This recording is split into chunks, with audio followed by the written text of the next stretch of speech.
Alright guys, we're heading to one of our last stops on the East Coast tour in Seymour, Connecticut, I believe it's called. It's an 06 Explorer, and it has a few different things wrong with it. Soft brakes, which are common on it. He says it's not normal. We'll have to see. They just bought it not too long ago. Screeching noise from the belt area when they take off. The right-hand heat on the vehicle, it gets stuck in the heat mode even though you're in AC mode. I brought an actuator for that. A couple other small things. Hopefully it's nothing too involved.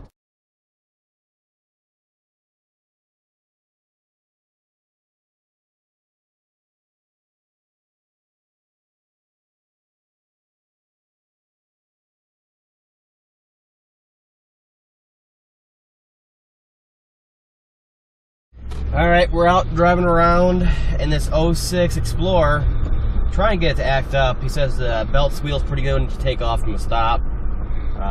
You know, nice and hard acceleration. And also the brakes seem really soft, but like I told him, they're known for this, to be soft brakes.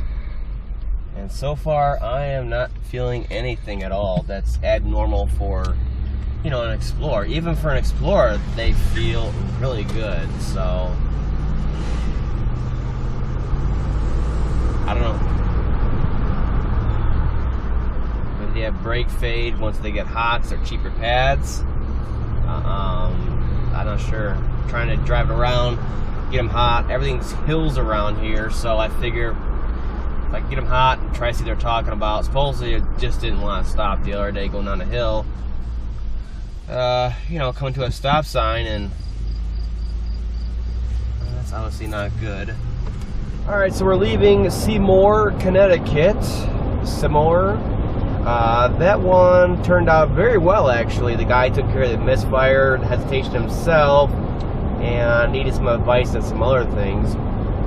The biggest thing was the local dealership, local repair facility wanted to kind of screw them and charge them want to charge them to remove the whole freaking dash out of the vehicle just to get to an actuator for the HVAC system. I don't know where these people are getting their labor times or their procedures from, but you've never had to do a dash removal for any kind of actuators, right or left, on an Explorer from 2002 on. So I don't know what they're talking about.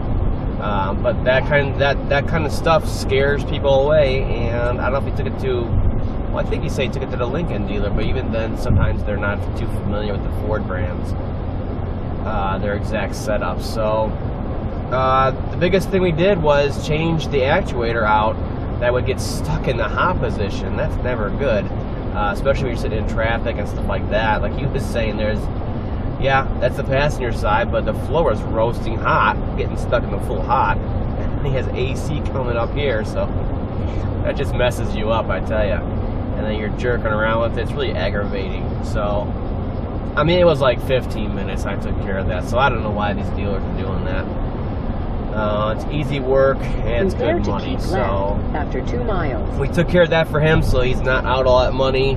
And it's you know, a $20 actuator, no big deal.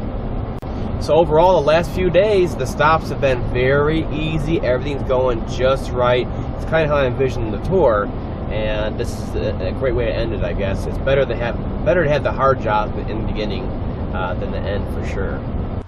I was playing. Yeah, prop plane. There is superstition. What's your racing hand? It's a weird prop plane, man. Having tons of fun in New Jersey traffic by Newark here.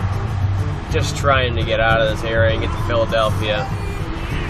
This is actually moving and good compared to going through by New York. That was an abomination of a design for an interstate system.